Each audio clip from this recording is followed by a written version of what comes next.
चलो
గౌరవ ఐటీ శాఖ మంత్రులు పెద్దలు గౌరవనీయులు శ్రీ దుర్గ శ్రీరావు గారికి స్వాగతం సుస్వాగతం.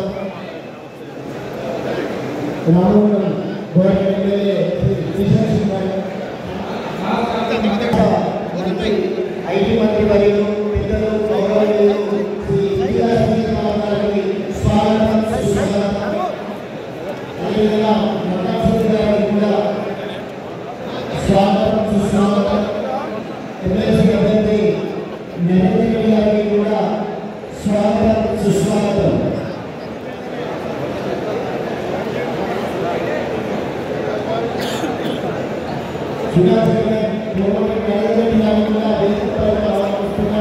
स्वागत सुस्वागत.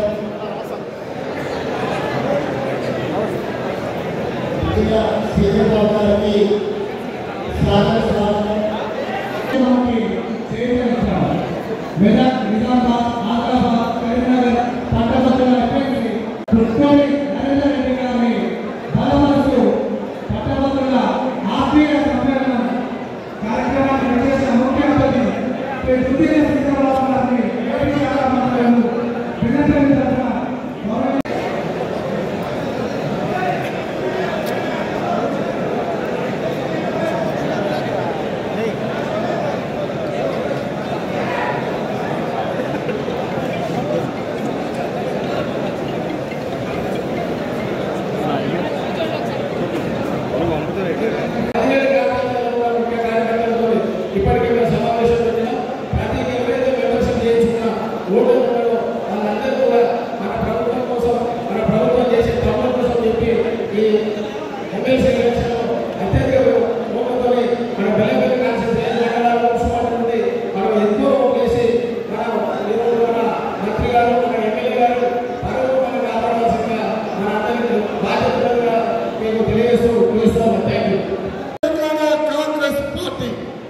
ఇలా బహుజనులు ఉన్న మన ప్రాంతం, బీసీలు ఉన్న మన ప్రాంతం, ఇలా భారతదేశానికి ఇలా 42% ఇచ్చి ఇలా బీసీ కుల గణన చేసి ఇలా సామాజికంగా, ఆర్థికంగా, ఉద్యోగంగా, రాజకీయంగా భారతదేశంలో 70% ఉన్న బీసీలకు బంగారు బాట వేసే కార్యక్రమానికి ఇవాళ తెలంగాణ ప్రభుత్వం బంగారు బాట వేసింది. విమర్శకులు విమర్శిస్తే దాన్ని ఆహ్వానించి ఆదరించి మరొక అవకాశాన్ని ఇచ్చింది. ఎంత శాతం అయితే అంత శాతం మేము ఇవ్వడానికి సిద్ధం. ఇలా ఈ రాష్ట్రంలో ఒక రెడ్డి ముఖ్యమంత్రి రేవంత్ రెడ్డి గారు, మరి దానికి కమిటీ చైర్మన్ గా ఉత్తమ్ కుమార్ రెడ్డి గారు, ఒక శ్రీధర్ బాబు గారు అన్ని కులాలను కలుపుకొని ఇలా బీసీ బహుజనులు బలహీనులను ఈ రాష్ట్రంలో ముందుకు నడిపించాలని ఒక సంకల్పంతో ముందుకు పోతున్నటువంటి ఒక ప్రభుత్వం ఇలా కాంగ్రెస్ ప్రభుత్వం.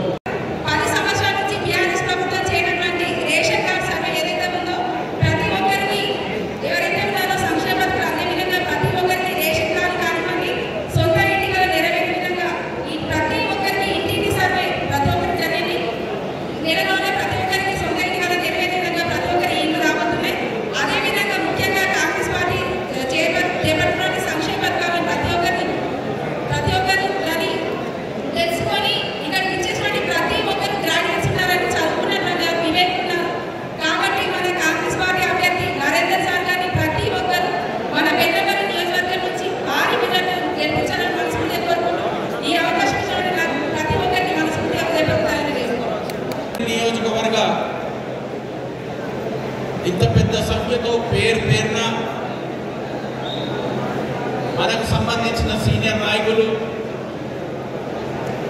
మీరున్న శక్తి, మీరున్న ధైర్యం, మీరున్న ఇచ్చిన ఆశీర్వాదాన్ని 1,73,000 మంది ఇచ్చిన ఆశీర్వాదంతో ఇలా ఎమ్మెల్యేగా ఇలా నిలబడి మీ అందరితో మాట్లాడడానికి దొరికిన అవకాశాన్ని, దాంతోపాటు మా సోదరుడు, మా కుటుంబ సభ్యుడు, మా దుడ్డిల్ల శ్రీధర్ బాబు గారితో మాకున్న 45 ఏళ్ళ సంబంధము. వాళ్ళ నాయన, మా నాయన దగ్గర నేను 86 వచ్చిన ఆయన ఫాదర్ కూడా ఇంత ప్రత్యేకంగా పర్సనల్ అట్రాక్షన్ ఉండే ఆయనతో భోజనం చేసిన, ఆయన ఆశీర్వాదం తీసుకున్నా. ఇవాళ శ్రీధర్ బాబు గారు మన ఐటీ శాఖ కంట్రోల్ చేస్తూ దాదాపు 1,78,000 కోట్ల ఇన్వెస్ట్మెంట్ ఆయన పెద్దలు రేవంత్ రెడ్డి గారితో తీసుకొచ్చిన కార్యక్రమం అందరూ ఒకసారి చేతులు కొరించి ఆయన స్వాగతం ఇవ్వండి. మీ అందరూ చాలా తక్కువ కట్టి ఉంటుందే. ఇది మీ అందరికి ఎందుకు చెప్తుందంటే 1,78,000 కోట్లు తీసుకుని ఆశమాశ కాదు. జనాల మార్కెట్ల తిరుగునికే పెద్దలు ముఖ్యమంత్రి గారు తీసుకున్న కార్యక్రమాన్ని ఏ ఊరికి పోయినా కూడా సక్రమంగా మా శ్రీధర్ బాబు గారు తీసుకున్న ఐటీ శాఖతో, ఆయనకున్న నాలెడ్జ్తో, ఆయనకున్న సపోర్టింగ్ ఫ్యాక్టర్లతో అందరినీ ఇన్వెస్ట్మెంట్ పెట్టి మంచి లెవెల్లో ఎంప్లాయ్మెంట్ తీసుకురావడానికి తీసుకొచ్చిన కార్యక్రమాన్ని మన బెల్లంపల్లి ప్రత్యేకంగా 2-3 ఐటీ కంపెనీలు కూడా తీసుకురావడానికి కూడా ఆయన మనకు ఆశీర్వాదం ఇచ్చిన మాట ఉంది. ఆయన స్పీచ్లో ఆయన కొద్ది మాట్లాడతాడు. ప్రజలకు నేను ఎందుకు మనవి చేస్తున్నంటే, ఈరోజు మన ఎన్నికలు వచ్చినాయి. మన నరేందర్ రెడ్డి గారు చెప్పారు, కాంగ్రెస్ పార్టీ ఈయన న్యాయం ఇచ్చింది. మనం ఉన్న గ్రాడ్యుయేట్స్ కాన్స్టిట్యున్సీలో మన బెల్లంపల్లికి వెళ్ళి పెద్ద మెజారిటీ మన దగ్గర ఉన్న స్ట్రెంత్ 5,300 దాంట్లో 80% అన్న మనకున్న సోదరులందరూ మీరందరూ కష్టపడి దయచేసి మన క్యాండిడేట్ని పెద్ద మెజారిటీతో గెలిపిస్తారని పూర్తిగా ఒక విశ్వాసం ఉన్నది. మీరు దయచేసి ఒక్క మాట అర్థం చేసుకోండి. మీరు నన్ను గెలిపించిన తర్వాత ఒక జిమ్మేదారి ఇచ్చింది. మనం ఎంప్లాయ్మెంట్ చేయాలి, అభివృద్ధి చేయాలి. ఇప్పటిదాకా 14 నెలల గవర్నమెంట్ ఉన్నది. ఇప్పటిదాకా చేసిన పనులన్నీ జనాలకు తెలుసు. అందరికంటే ముఖ్యమైనది ఏంటంటే పెద్దలు రేవంత్ రెడ్డి గారు 3 జూనియర్ కాలేజ్ ఇచ్చాడు. ఉగ్రవాదం కోసం పర్మిషన్ ఇచ్చినందుకు 30 ఏళ్ళ సంది కాని పని ఇవాళ అందరూ ఇచ్చిన ఆశీర్వాదంతో ఉగ్రవాడ పని స్టార్ట్ అయింది. ఇక్కడున్న ప్రజలందరికీ ఒక విశ్వాసం ఇస్తున్నా. 25 తారీఖు పోదాం, ఆ రోడ్ని ఇనాగ్రేట్ చేస్తాం, ప్రజలకు అంకితం చేస్తాం, పోయి శివాలయంలో దండం పెట్టుకుందాం. శివరాత్రికి అందరూ ఆశీర్వాదం తీసుకొని అక్కడ మన సోదరుని 27వ తారీఖు పెద్ద మెజారిటీలో గెలిపిస్తారని నాకు పూర్తిగా ఆశ. అందుకోసం మీరు ఇంత పెద్ద సంఖ్యలో వచ్చినందుకు పేరున మళ్ళొకసారి నేను మనస్ఫూర్తిగా ధన్యవాదాలు చెప్తున్నా. ప్రతి మండలానికి తిరుగుతా, ప్రతి మండలాన్ని రిక్వెస్ట్ చేస్తా. ఈ ఉన్న అభివృద్ధి ప్రోగ్రాన్ని కూడా మళ్ళొకసారి 1 ఇయర్ కార్యక్రమాలు అయినాక మీరు చూడండి ఎట్లా వర్కౌట్ చేస్తాము. మీకు ఇంటి మాటలు ఆశపాసం చేస్తలేదు, పని చేయడానికి వచ్చినాం, పని చేస్తాము.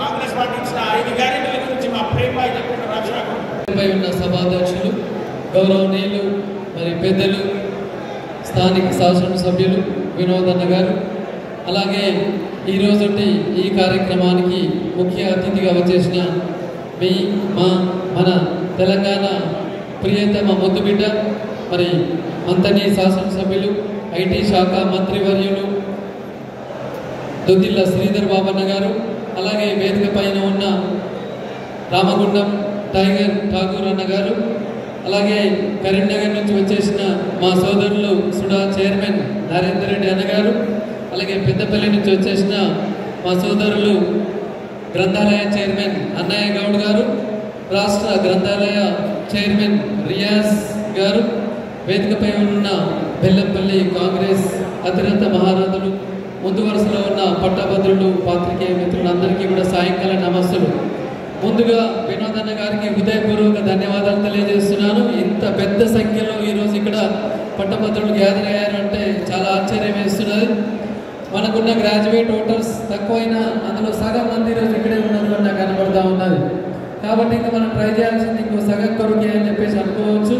మరి ఇక్కడ no doubt at all Vinod అన్న గారి ఆధ్వర్యంలో అసలు ఇక్కడ ఇంకొక సెకండ్, థర్డ్, ఫోర్త్ అసలు ఏ పార్టీ పేరు కూడా వినపడకుండా only the one Congress party అనే విధంగా ఇక్కడ ఈ ఏరియా అంతా కూడా మరి ఉన్నది. కాబట్టి మీరు ఆ రోజు చేయాల్సిందల్లా ఒకటే, మరి ఖచ్చితంగా బయటికి వచ్చి ఓటేయడం తప్ప ఇంకా వేరే ప్రత్యామ్నాయం లేకుండా మరి వినోద్ అన్న గారు ఇక్కడ ఏకఛత్రాధిపత్యంగా కాంగ్రెస్ పార్టీని మరి శాసనసభ్యులుగా అద్భుతంగా పాలిస్తున్నారు. ఖచ్చితంగా 27వ తేదీ రోజు మనందరం కూడా బయటికి వచ్చి మరి కాంగ్రెస్ పార్టీ అభ్యర్థి అయిన రెండవ వరుసలో ఉన్న నరేందర్ రెడ్డికి మనం మొదటి ప్రాధాన్యత ఓటు వేసి గెలిపించుకొని ఇంకా మన ముఖ్యమంత్రి గారికి ఏం కావాలో అడగాలి, ముఖ్యమంత్రి గారికి ఒక గిఫ్ట్ ఇవ్వాలని చెప్పేసి కూడా నేను అభ్యర్థిస్తున్నాను. ఇవాళ మనం తెలంగాణ రాష్ట్రం గౌరవనీయులు ముఖ్యమంత్రి రేవంత్ రెడ్డి అన్న గారి ఆధ్వర్యంలో ముఖ్యంగా నిరుద్యోగులకు అందరికీ కూడా ప్రశంసలు అందుకుంటున్నారు. ఎప్పుడు కూడా ఏ కాలంలో కూడా మరి నిరుద్యోగులు ప్రభుత్వం పట్ల పాజిటివ్ ఉండేది కాదు. మొట్టమొదటిసారి నేను చూస్తున్నాను చాలా లైబ్రరీ పిల్లలు కావచ్చు, కాంపిటేటివ్ ఎగ్జామ్ ప్రిపేర్ అవుతున్న పిల్లలు కావచ్చు, హైదరాబాద్ కోచింగ్ సెంటర్లలో ఉన్న వాళ్ళు కావచ్చు, లేదా Osmania JAC, Satavahana JAC, Telangana JAC కావచ్చు, అందరూ కూడా మనం రాష్ట్ర ప్రభుత్వ ముఖ్యమంత్రి గారి పట్ల చాలా సానుకూలంగా ఉన్నారు. ఎందుకంటే చరిత్రలో ఎన్నడూ కూడా కని విని ఎరగని విధంగా అనతి కాలంలోనే ఏడాదిలోనే 50,000 పైచలకు ఉద్యోగాలు ఇచ్చిన ఘనత మన ముఖ్యమంత్రి గారు రేవంత్ రెడ్డి అన్న గారిది. ఒక ఉద్యోగాలు ఇవ్వడమే కాదు, మరి జాబ్ క్యాలెండర్ అనౌన్స్ చేసి చాలా సాహసోపేత నిర్ణయం తీసుకున్న ఘనత కూడా మన ముఖ్యమంత్రి గారిది. ఇవాళ ఉద్యోగులు కూడా షార్ప్గా 1వ తేదీ నాడు వారి గౌరవ వేతనం రావడం, అలాగే వాళ్ళ ప్రమోషన్లు కావచ్చు, ట్రాన్స్ఫర్లు కావచ్చు, మరి అన్ని విషయాల్లో కూడా ముఖ్యమంత్రి గారు ఏదైతే ఎలక్షన్లో ఆ రోజు చెప్పి ఉన్నారో అవన్నీ కూడా మీరు చక్కచక్క వారు చేస్తున్నారు. మరి ఇవాళ మహిళలకు ఉచిత బస్సు గురించి మీకు ఒక ఎగ్జాంపుల్ చెప్తాను. నేను మొన్న కరీంనగర్లో టెట్ ఉచిత కోచింగ్ ఇచ్చాను. ఒక 1 మంత్ ఉచిత కోచింగ్ ఇచ్చినప్పుడు మన పెళ్లి నుంచి ఒక అమ్మాయి లేడీ కరీంనగర్కి ఉచిత కోచింగ్ క్లాసులు అటెండ్ అయింది. నేను అడిగాను, ఏంటమ్మా బెల్లంపల్లి నుంచి వచ్చామంటే, సార్ క్లాసులు చాలా బాగున్నాయి, ఇలా ఉచిత బస్సే కదా సార్ అని చెప్పేసి అమ్మాయి అంటే నేను అనుకుంటుంది, అబ్బా మన రేవంత్ రెడ్డి అన్న గారు ఎంత మంచి పని చేసి ఉన్నారని చెప్పేసి. ఇలా మహిళలు మరి ఎంతగానో దీన్ని సద్వినియోగం చేసుకుంటూ వెళ్తున్నారు. మీకు ఒక ఎగ్జాంపుల్ చెప్తాను. మన పక్కనే ఉన్న మందమరిలో ఇప్పుడు కాదు అప్పుడు కాదు 2006లో మందమరిలో నాగరాజు అనే ఒక పిల్లవాడు వాళ్ళ ఫాదర్ మామూలుగా రోడ్డు మీద ఉన్న సీసాలు అన్నీ ఏరుకొని అమ్ముకునేవాడు. అతి పేద కుటుంబంలో పుట్టిన ఆయనే నాగరాజు మా దగ్గరికి మెడికల్ కోచింగ్ వస్తే అబ్బాయికి 2 సంవత్సరాలు ఉచితంగా ఫ్రీ కోచింగ్ ఇచ్చాను, నాకు కూడా ఫ్రీ కోచింగ్ ఇచ్చాను. మా అబ్బాయికి మెడికల్లో ఆ రోజు ఎగ్జామ్లో రాష్ట్రంలో 16వ ర్యాంక్ రావడం జరిగింది. ఇది ఇప్పుడు కదా 2006లో 16వ ర్యాంక్ రావడం జరిగింది. చైతన్య నారాయణ వాళ్ళు 1 to 20 మొత్తం ఉంటే అందులో మనది ఒకటి ఆల్ఫోర్స్ 16 మిగిలింది. అందరూ కూడా ఆశ్చర్యపోయారు. మా మధ్యలో వీడేవుడు వాళ్ళలో ఆల్ఫోర్స్ 16వ ర్యాంక్, 1 నుంచి 20 వరుసగా చదివే వాళ్ళం కదా అని నాకు రకరకాల ప్రపోజల్స్ పంపిస్తే, బాబు మేము మీకు అమ్ముడు వాళ్ళు కాదు, మా పిల్లవాడు అమ్ముడు అయ్యేవాడు కాదు, రాబోయే రోజుల్లో మీకు ధీటుగా అద్భుతమైన ర్యాంకులు సాధిస్తామని చెప్పేసి ఆ రోజుల్లోనే మనం వారికి గట్టి సవాలు విసిరి ఇవాళ అటువంటి ఎన్నో ఘనతమైన ర్యాంకులు సాధిస్తున్నది మన తెలంగాణ విద్యా సంస్థలు. ఆంధ్ర కార్పొరేట్లు ధీటుగా అద్భుతమైన సాధిస్తున్నారు. మన టీచర్లు కావచ్చు, లెక్చరర్లు కావచ్చు, మన యాజమాన్యాలు, వారిని అందరినీ నేను మనస్ఫూర్తిగా అభినందిస్తూ మరి ఖచ్చితంగా మీరు 27వ తేదీలో జరిగే ఎన్నికల్లో నన్ను గెలిపించాలని, ఖచ్చితంగా నిరుద్యోగుల పక్షాన నేను నిలుస్తానని చెప్పేసి ప్రైవేటు విద్యా సంస్థల యాజమాన్యాలకు ఫీజు రియంబర్స్మెంట్లో కావచ్చు, వాళ్ళ అఫిలియేషన్ల విషయంలో కావచ్చు, ఖచ్చితంగా మరి ప్రభుత్వంతో చర్చించి మీ పనులన్నీ ఈజీ అయ్యేలాగా నేను చేస్తానని చెప్పేసి ఈ సందర్భంగా కోరుతున్నాను. మరి ఈరోజు మనకి ఇక్కడ ముఖ్య అతిథిగా వచ్చేసిన మన ప్రియతమ నేత మరి దుద్దిల శ్రీధర్ బాబు అన్న గారి గురించి చూసుకుంటే, ఒకప్పుడు అనుకున్నారు బీఆర్ఎస్ రాష్ట్ర ప్రభుత్వంలో మరి ఐటీ శాఖ కేటీఆర్ గారు ఉన్నారు, ఇక అసలు మరి భవిష్యత్తులో ఇటువంటి వాళ్ళు ఉంటారా అనుకున్న వాళ్ళకి 1 నెలలో అసలు ఆయన కంటే 100 రెట్లు సాఫ్ట్వేర్ కంపెనీలను మన తెలంగాణ తీసుకువచ్చి అసలు ఇంతకంటే గొప్పగా ఇంకా నా భూతో నా భవిష్యత్తు రాబోయే రోజుల్లో కూడా ఐటీ శాఖ అంటే ఓన్లీ మరి శ్రీధర్ బాబు అన్న విధంగా ఇవాళ ప్రపంచంలోని ఎక్కడెక్కడి నుంచో పెట్టుబడులు మన రాష్ట్రానికి తీసుకువస్తున్న మేధావి గొప్ప వ్యక్తి మరి దుద్దిల శ్రీధర్ బాబు అన్న గారు ఈరోజు ఇక్కడ రావడం, వారి సపోర్ట్ తోటనే మరి ఉత్తర తెలంగాణ అంత అద్భుతంగా ముందుకు వెళ్తుంది. ఖచ్చితంగా మనం అందరం గెలిచి మరి శ్రీధర్ బాబు అన్న గారికి ఒక గిఫ్ట్ ఇచ్చినట్లయితే ఇంకా కూడా బాగుంటుందని నేను భావిస్తున్నాను. కాబట్టి ప్రియమైన పట్టభద్రులారా, ఖచ్చితంగా 27వ తేదీ రోజు మీ మిత్రులు ఎక్కడెక్కడ ఉద్యోగంలో ఉన్నా ఎక్కడ ఉన్నా వారందరికీ కూడా చెప్పి 2వ క్రమంలో ఉన్న కాంగ్రెస్ అభ్యర్థి ఆల్ఫోన్స్ నరేంద్ర రెడ్డికి మొదటి ప్రాధాన్యత ఓటు వేయాల్సిందే కోరుకుంటూ ఈ రోజు మరి ఇంత గొప్పగా ప్రోగ్రాం ఏర్పాటు చేసిన మరి మన శాసనసభ్యులు ప్రియతమ నేత మరి వినోద్ అన్న గారికి ఇక్కడ వేదిక పైన కూర్చున్న అతిరథ మహారాజులందరికీ కూడా ధన్యవాదాలు తెలియజేసుకుంటూ ముగిస్తున్నాను. మైనారిటీ సెల్కు సంబంధించి మరి ఎస్టీ సెల్కు సంబంధించిన మా మిత్రులకి, మా అన్నలకి, తమ్ములకి, అక్కలకి, చెల్లెలకి, మిత్రులందరితో పాటు ఈరోజు సమయం ఎక్కువైపోయినా కానీ ఓపికతో ఉన్న మా పాత్రికేయ మిత్రుల సోదరులందరికీ కూడా హృదయపూర్వకంగా నమస్కారం తెలియజేస్తాం. మా ప్రక్కన ఉన్న మా సోదరులు మిత్రులు మరి ఆల్ఫోన్స్ నరేంద్ర రెడ్డి అంటే మన తెలంగాణ రాష్ట్రంలోనే ఒక పేరుగాంచిన విద్యా సంస్థ.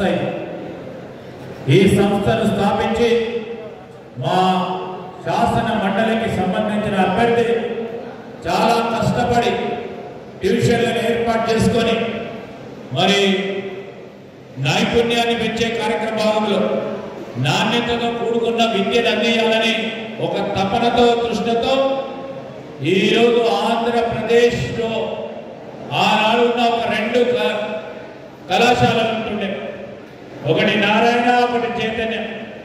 దాని ధీటుగా మన ప్రాంతవాసి, మన తెలంగాణ వాసి ఈరోజు ఆల్ఫోర్స్ విద్యా వ్యవస్థను స్థాపించి వేలాది మందికి, లక్షలు దాటుకుంటారేమో ఇప్పటికీ, 25 సంవత్సరాల కాలంలో అనేక మంది విద్యార్థులు చదువు చెప్పించి వివిధ స్థాయిలో, వివిధ హోదాలో ఈరోజు స్థిరపడ్డ ఆ కుటుంబాలకి మంచి విద్యను అందించిన ఒక సోదరుని నరేంద్ర రెడ్డి గారిని కాంగ్రెస్ పార్టీ అభ్యర్థిగా మరి పెద్దలు మా వినోద్ అన్న గారి నేతృత్వంలో కూడా మరి అభ్యర్థిత్వాన్ని ఖరారు చేయడం జరిగింది. నేను మీ అందరికీ మనవి చేస్తాను, నరేంద్ర రెడ్డి గారు ఈరోజు విద్యాపరంగా కానీ, చదువుకొని గ్రాడ్యుయేట్స్ లో ఉన్న సమస్యలు కానీ, రాబోయే కాలంలో ఈ ప్రాంతాలకు సంబంధించి విద్యా వ్యవస్థలో ఏ విధమైన మార్పులు తీసుకురావాలి, ఈరోజు బెల్లంపల్లిలో ఏం చేయాలి, లేకుంటే ఈ 42 నియోజకవర్గాలకు సంబంధించి వీలున్నంత వరకు తనదైన శైలిలో, తనకున్న ఆలోచనతో, తనకున్న అనుభవంతో ఈరోజు ముందుకు నడవాలని రాజకీయాల్లో ఆరంగేట్రం చేసి మా ప్రదేశ్ కాంగ్రెస్ కమిటీ అధ్యక్షులు మహేష్ గౌడ్తో గారితో వారి నేతృత్వంలో గౌరవ ముఖ్యమంత్రి రేవంత్ రెడ్డి గారి నాయకత్వంలో ఈరోజు వారి అభ్యర్థిత్వాన్ని ఖరారు చేయడం జరిగింది. మిత్రులారా, ఇది కాంగ్రెస్ పార్టీకి సంబంధించినది.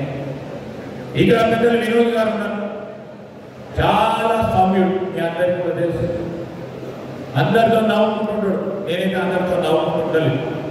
చాలా మంచి వ్యక్తిగా పేరున్న వ్యక్తి. ఈరోజు ఎప్పుడు చూసినా మేము ఆ శాసన సభలో చూసినప్పటికీ, బయట ఉన్నప్పటికీ బెల్లంపల్లికి ఏం చేస్తే బాగుంటుందని అనేక సందర్భాల్లో ఈ రోజున్న ఇక్కడ యువతకు, ఈ రోజున ఇక్కడ మహిళా సోదరులకు, ఈ రోజున ఇక్కడ పట్టభద్రులకు సంబంధించి ఉద్యోగ అవకాశాలు ఏ విధంగా కల్పిస్తే బాగుంటుందని ఆలోచన చేస్తూ ముందుకు నడుస్తా ఉన్న వ్యక్తి మీ శాసనసభ్యులు మా వినోదన్న గారు. నేను ఒకటే మాట చెప్తా ఉన్నా, వారికి మీ అండగా ఉండాలి. మీరందరూ మళ్ళా చేతుడు బాధుడుగా ఉండండి. నేను ఒకటే మాట చెప్పడానికి వచ్చిన ఇక్కడ ఈరోజు కాంగ్రెస్ పార్టీ ప్రభుత్వం ఏర్పడ్డాయి. ఈ సంవత్సర కాలంలో ఒకటే సంవత్సరం మనకి ఈరోజు మొదటి సంవత్సరం అయిపోయి 2వ సంవత్సరంలో అడుగుపెట్టిన తరుణంలో కాంగ్రెస్ పార్టీ గర్వించే విధంగా ఇక్కడ ఉన్న మా రైతు సోదరులకు సంబంధించి ఒకసారి ఆలోచన చేసి మీరందరూ కూడా ఆలోచన చేయండి. 2 లక్షల రూపాయల వరకు రుణమాఫీ ఒకటే దాం చేసిన ఏ ప్రభుత్వం ఈ దేశంలో ఉందంటే ఈ రోజు ఇక్కడ ఉన్న మా కాంగ్రెస్ పార్టీ ప్రభుత్వం. మనం అందరం కూడా ఒకసారి ఆలోచన చేసుకోవాలి. 23,000 కోట్లు 2 లక్షల రూపాయల వరకు రుణమాఫీ చేసే కార్యక్రమంలో వెనుకాడకుండా ఆనాడు టీఆర్ఎస్ పార్టీ ప్రభుత్వం అప్పుల రాష్ట్రంగా నిలిచినప్పటికీ కష్టపడి ఆలోచన చేసి ప్రజలకు ఇచ్చిన మాటపై నిలబడాలనే ఉద్దేశంతో 2 లక్షల రూపాయల వరకు ఈరోజు వేలాది మంది, మరి మీ బెల్లంపల్లి నియోజకవర్గంలో కూడా చాలా మందికి రుణమాఫీ చేయడం జరిగింది. సన్న రకాలకు సంబంధించి 500 రూపాయల బోనస్ రైతు సోదరులకు అందించే కార్యక్రమం చేశాం. రైతు బంధు సంబంధించి రైతు భరోసా చేస్తామని చెప్పాం. ఈరోజు 6,000 రూపాయల చొప్పున రైతు భరోసా కార్యక్రమం నడుస్తా ఉంది. అందరూ నిశ్చితంగా ఉండండి. రైతు భరోసా ఈరోజు రైతు సోదరులకు అందించే బాధ్యత తీసుకొని ముందుకు నడుస్తున్నాం. ఎక్కడ కూడా వెనకాడ. అందువల్ల రైతుల విషయానికి ఒక సంవత్సర కాలంలో ఇన్ని వేల కోట్ల రూపాయలు రైతుకు సంబంధించిన సంక్షేమానికి సంబంధించి ఏ ప్రభుత్వం కూడా ఆలోచన చేయలేదు. మనం చేస్తా ఉన్నాం. ఏం చేసిండ్రు, ఏం చేయబోతారు, ఏం చేసేది చేస్తా ఉన్నారని బీజేపీ ఒక ప్రక్కన, టీఆర్ఎస్ ఒక ప్రక్కన 10 సంవత్సరాలు కేంద్రం నుంచి, ఒక ప్రక్కన బీజేపీ 10 సంవత్సరాల నుంచి ఏం చేసింది, మేము చేసే ప్రయత్నాన్ని మీరు గుర్తించాల్సిందిగా నేను బీజేపీ వారికి హితవు పలుకుతా ఉన్నాను. అదేవిధంగా ఆ రోజు బీజేపీ వారు ఏమన్నారు, ప్రతి సంవత్సరం 2 కోట్ల మందికి ఉద్యోగ అవకాశాలు కల్పిస్తాను. ఉద్యోగ అవకాశాలు పక్కన పెట్టుకోండి. ఒక్కరికి కూడా ఉద్యోగ అవకాశాలు కలిగకుండా 10 సంవత్సరాలు అక్కడ బీజేపీ, ఇక్కడ టీఆర్ఎస్ పార్టీ ప్రభుత్వం ఉంది. యువతకు సంబంధించిన మా మిత్రులందరినీ కూడా కోరుతా ఉన్నాం. 1 సంవత్సర కాలంలో ఏ ప్రభుత్వం కూడా చేయలేదు. ఆ రోజు మనం ఇచ్చిన మాట, ప్రజల్లోకి వెళ్ళి మా కాంగ్రెస్ పార్టీ సోదరులు ఇచ్చిన మాట, ప్రభుత్వం ఉద్యోగ ఖాళీలు ఎన్ని ఉంటే అని ఖాళీ చేసే ఒక కార్యక్రమం చేస్తాం ప్రభుత్వంలోకి వచ్చినాక అని చెప్పి ఈ రోజు 1 సంవత్సర కాలంలోనే 55,000 పైచీలకు ప్రభుత్వ ఉద్యోగాలు ఇచ్చిన ఘనత కాంగ్రెస్ పార్టీని. ఈ 55,000 మంది నిరుద్యోగ యువతకి ఉద్యోగ అవకాశాలు కల్పించారు. మెగా డిఎస్సీ నిర్వహిస్తామని చెప్పినాం, వెనుకకు పోలేదు. ఈరోజు 10,000 పైచీలకు మందికి టీచర్ ఉద్యోగాలు కల్పించి ఈరోజు మారుమూల ప్రాంతంలో ఉన్న పాఠశాలలో ఈరోజు ఒక ఉపాధ్యాయుని ఇచ్చిన ఘనత కాంగ్రెస్ పార్టీ. ఏం చేసిందని అడిగే నైతిక హక్కు బీజేపీకి లేదు, బీఆర్ఎస్ పార్టీకి లేదు. టీచర్లకు సంబంధించి మా టీచర్ మిత్రులు కూడా ఉంటారు ఇక్కడ. టీచర్లకు సంబంధించి వారి ప్రమోషన్లు లేవు 10 సంవత్సరాల నుంచి. వారి ట్రాన్స్ఫర్లు లేకుండా ప్రమోషన్లు ఇచ్చినాం, ట్రాన్స్ఫర్లు చేసినాం. ఈరోజు వారికి అండగా నిలబడే కార్యాచరణ తీసుకున్నాం. జీవోఎంఎస్ 317కు సంబంధించి ఈరోజు మేము చెప్తా ఉన్నాం, ఏదైతే రాష్ట్రపతి ఉత్తర్వులకు సంబంధించి జీవోఎంఎస్ 317 ఉందో మేము ఇచ్చిన మాట మేరకు రాష్ట్ర ప్రభుత్వం ఉన్న వెసులుబాటుతో ఈ 317 జీవోకు సంబంధించి 4 అంశాలపై నిర్ణయాలు తీసుకొని ఈరోజు భార్యాభర్తలకు సంబంధించి వారి స్పౌసే కానీ మ్యూచువలే కానీ ఈరోజు ఆరోగ్యపరంగా ఇబ్బంది ఉంటే వారికే కానీ సెంట్రల్ గవర్నమెంట్ ఎంప్లాయీస్ సంబంధించిన అంశం విషయంలో 317 జీవో వల్ల నష్టపోయిన ఆ కుటుంబాలకి, ఆ ఉద్యోగస్తులకి రాష్ట్రపతి ఉత్తర్వులకు సంబంధించి రాష్ట్ర ప్రభుత్వానికి ఉన్న వెసులుబాటును పూర్తి స్థాయిలో ఉపయోగించుకొని ఈరోజు వందలాది మందికి మేము ఇచ్చిన మాటపై నిలబెట్టడానికి ఒక ఆలోచన చేసి వారికి కూడా ఉత్తర్వులు ఇవ్వడం జరిగింది. బీజేపీ వాళ్ళు ఏమంటున్నారు, 317 జీవో గురించి పోరాటం చేసినారు. 317 జీవోకు సంబంధించి ఈరోజు పట్టభద్రులైన మా మిత్రులు ఉద్యోగస్తులందరూ ఆలోచన చేయాలి. రాష్ట్రపతి ఉత్తర్వులు ఈ విధంగా కావాలి, జోన్లు ఈ విధంగా చేయాలి అని ఆనాడు ఉన్న టీఆర్ఎస్ పార్టీ ప్రభుత్వం కేంద్రంలో ఉన్న బీజేపీ పార్టీ ప్రభుత్వానికి పంపిస్తే వారు యథావిధిగా రాష్ట్రపతి ఉత్తర్వులు ఇచ్చి ఈరోజు జోన్లకు సంబంధించిన అంశం విషయంలో సమస్యలు తీసుకొచ్చింది ఒక ప్రక్కన బీజేపీ, ఇంకో ప్రక్కన ఇక్కడ ఉన్న టీఆర్ఎస్ పార్టీ. దాన్ని సవరించే కార్యక్రమంలో రాష్ట్రపతి ఉత్తర్వులు సవరించాలని మా సబ్ కమిటీ నిర్ణయం చేసి రాష్ట్రపతికి పంపించాలని రాష్ట్ర ప్రభుత్వం మరి ముందుకు తీసుకెళ్తాము. 317 జీవోకు సంబంధించి మాట్లాడే నైతిక హక్కు టీఆర్ఎస్కు లేదు, బీజేపీ కూడా లేదు. అదేవిధంగా ఈరోజు మనమంతా